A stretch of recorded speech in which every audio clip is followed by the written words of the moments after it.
This is The Wire for 1900 Zulu, July 22nd, 2024. Precedence is routine. Information cutoff is 1800. Bottom line up front. Biden withdraws from race. Israel counterattacks Houthis in Yemen. Hearings begin in Congress on failures of U.S. Secret Service. Beginning with international events. In the Middle East, Saturday night, Israeli forces counterattacked Houthi positions in Yemen following the successful Houthi drone strike on Tel Aviv last week. Israeli forces targeted the petroleum, oil, and lubricant facilities in Hodeidah, along with maritime facilities in the port city. Analysts comment. At the moment, it's not clear as to if this is a tit-for-tat retaliation or the beginning of a more prolonged campaign. Israel is likely not capable of sustaining extreme long-range expeditionary operations over a long period of time, but probably can carry out a limited bombing campaign of Yemen for a few weeks. However, with the chaos in the White House and the tensions with Lebanon remaining elevated, the confidence that Israel may have had in support from the United States to carry out such prolonged and expensive operations is likely not as surefire as in the past. In South Asia, the situation in Bangladesh has deteriorated significantly, despite compromise being made to appease demonstrators. A few days ago, the Supreme Court ruled to scale back the controversial civil service hiring quota law, tempering the preferential treatment given to various groups and veterans of the 1971 War of Independence.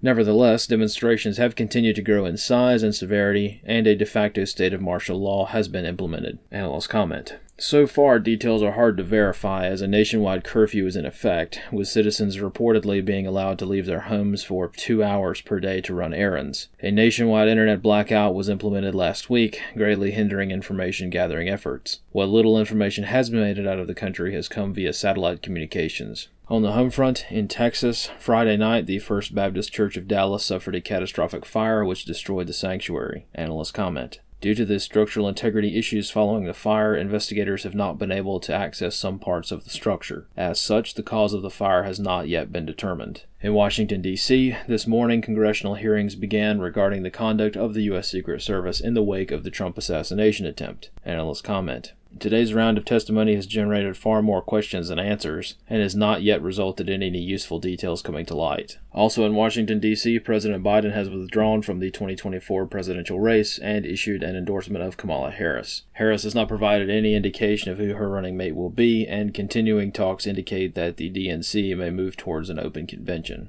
Analyst comments for this wire. Several details remain questionable regarding Biden's withdrawal from the presidential race. For instance, his withdrawal letter was not written on official White House letterhead, and Biden's signature very obviously does not match his handwriting on recent documents. Additionally, no press conference was called to discuss this event, as is typical in such a situation. Biden has also not been visually seen by the public since his withdrawal letter was posted on Twitter or X with no other amplifying information. Several members of Congress have called for Biden to make a public appearance and/or confirm his withdrawal in a video. The White House has not responded to these requests, however, various staffers have implied that Biden will make remarks later this week. However, as of right now, Biden's official schedule has been cleared for this week with no official events on his calendar. Despite how these indicators strongly suggest a bloodless coup may have taken place, the other possibility is that the shame and political embarrassment of this event has resulted in a dropping of pretenses regarding official actions. In other words, the staffer who wrote the letter probably didn't care or even notice it wasn't on official stationery, and Biden, if he did indeed sign it personally and the signature wasn't added in digitally, probably also did not care much about it either. With no chance at a feature in the White House, Biden has no more motivation to ever be seen by the public again, and probably will spend most of his time at his home in Delaware, while staffers more openly run the day-to-day operations of the state. What is undeniably concerning is that the American taxpayer cannot be totally certain that this withdrawal was not issued under duress. In fact, most of the information we have strongly supports this theory. Even just a few hours before the letter was dropped on social media with no explanation, Biden's campaign was urging the public that he was looking forward to accepting the nomination at the DNC. Whatever the case, the White House has put themselves in a position whereby they can't easily defend the idea of Biden being unfit, unwilling, or incapable of leading the nation for another 4 years, but is still somehow qualified to be president at the current moment. Though largely a political idea, this may have larger real-world applications and be a point of concern as events, both foreign and domestic, intensify as the election draws near. This concludes The Wire for 1900 Zulu, July 22nd, 2024.